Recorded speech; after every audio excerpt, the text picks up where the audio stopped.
Deep inside a frozen mountain on the remote Norwegian island of Spitsbergen, just 1,300 kilometers from the North Pole, lies a silent guardian of humanity's future. The Svalbard Global Seed Vault, often called the Doomsday Vault, was carved into solid rock and permafrost, designed to survive earthquakes up to 10 on the Richter scale, massive tsunamis, and even nuclear disasters. Its natural temperature stays around -18 degrees Celsius, keeping millions of seeds viable for centuries. But in 2015, the vault faced its first real test, not from nature, but from human chaos. Thousands of miles away in war-torn Syria, the International Center for Agricultural Research in the Dry Areas, ICARDA, gene bank near Aleppo was under heavy attack. Rockets and fighting destroyed years of precious work. Scientists watched helplessly as priceless collections of drought-resistant wheat, barley, and forage crops, vital for dry regions across the Middle East and Africa, were lost forever.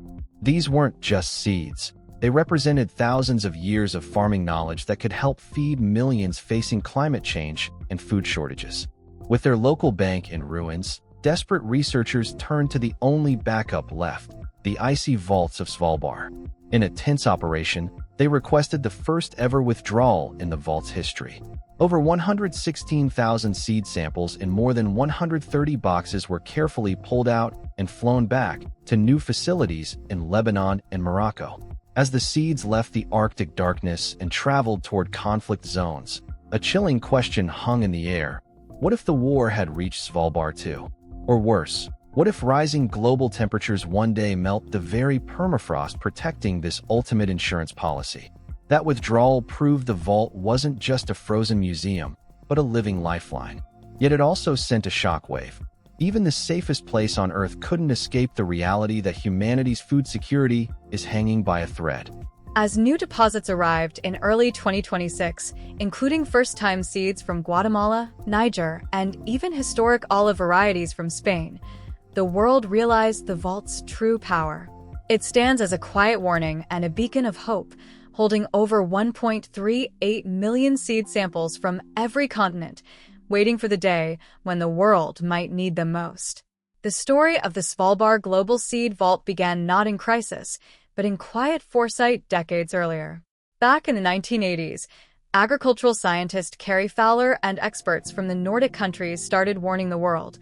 Ordinary gene banks were vulnerable to wars, floods, fires, power failures, and even simple neglect.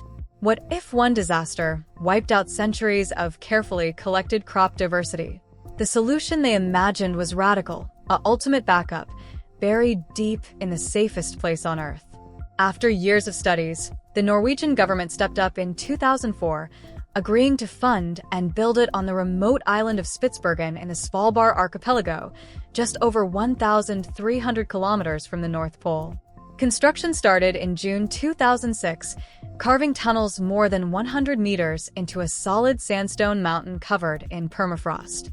Engineers designed it to withstand earthquakes up to magnitude 10, rising sea levels, and even direct nuclear blasts.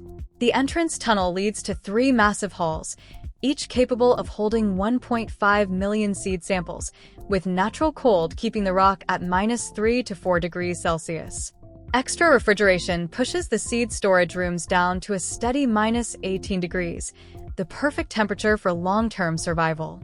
On February 26, 2008, the vault officially opened in a ceremony attended by Norway's Prime Minister, the EU President, and Nobel laureate Wangari Maathai. The first seeds arrived that day, and the world gained its largest insurance policy for food security.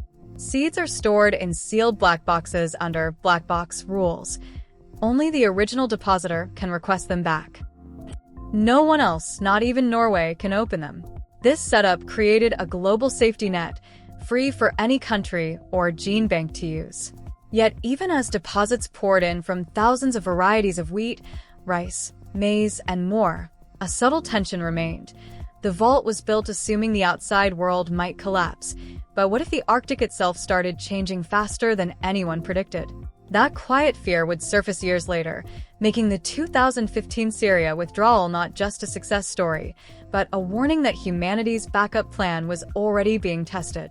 But even this frozen fortress is no longer untouchable.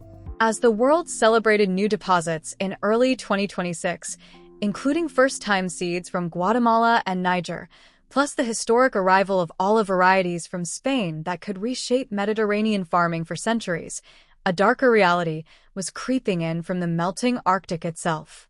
The Svalbard archipelago is warming nearly 7 times faster than the rest of the planet. In 2017, unusually warm temperatures caused permafrost to thaw so rapidly that water gushed into the vault's entrance tunnel, flooding the access point in a scene that sent chills down scientists' spines. The seeds stayed safe that time, but the warning was clear. The very ice meant to protect humanity's food future is betraying it. Engineers had to install new drainage systems and reinforcements, yet experts now fear that continued melting could one day compromise the natural cold storage. What if the next flood reaches deeper? What if rising temperatures turn this Doomsday Vault into a failed promise? Adding to the suspense, dark conspiracy theories have swirled around the vault since its opening. Billionaires like Bill Gates visited early on and helped fund parts of the global seed collection effort. Some claim this isn't just about saving crops, it's about controlling the world's food supply. Whispers suggest powerful elites are building a private Noah's Ark, ready to restart agriculture on their own terms after a global collapse, while ordinary farmers lose access to traditional seeds. Are these just wild theories?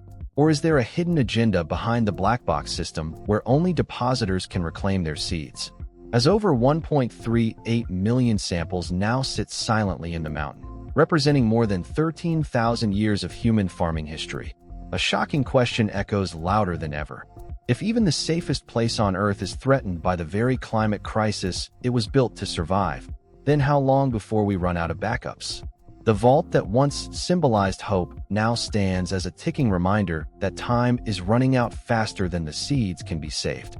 Today, the Svalbard Global Seed Vault stands as humanity's last insurance policy against total collapse, holding over 1.38 million precious seed samples from nearly every country on Earth. It has already proven its worth when war-torn Syria pulled out its seeds to rebuild agriculture. Yet the shocking truth is this. The vault that was built to survive the end of the world may not survive the speed at which our world is changing. As Arctic ice melts at an alarming rate and powerful forces quietly influence global food systems, one terrifying question remains unanswered. What happens when even the Doomsday Vault needs its own backup? Will future generations open these frozen doors to restart civilization, or will they find only empty chambers because we failed to act in time? This silent mountain in the Norwegian wilderness is more than a storage facility. It is a mirror reflecting our greatest weakness and our greatest hope.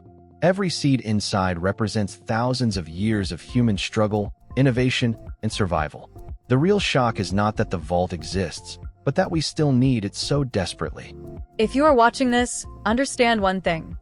Food security is not someone else's problem. It is yours, mine, and our children's future. Protect local seeds, support biodiversity, and raise your voice before it's too late. Because one day, these frozen boxes deep in the Arctic may decide whether humanity eats or starves. The clock is ticking in the ice. Will we listen?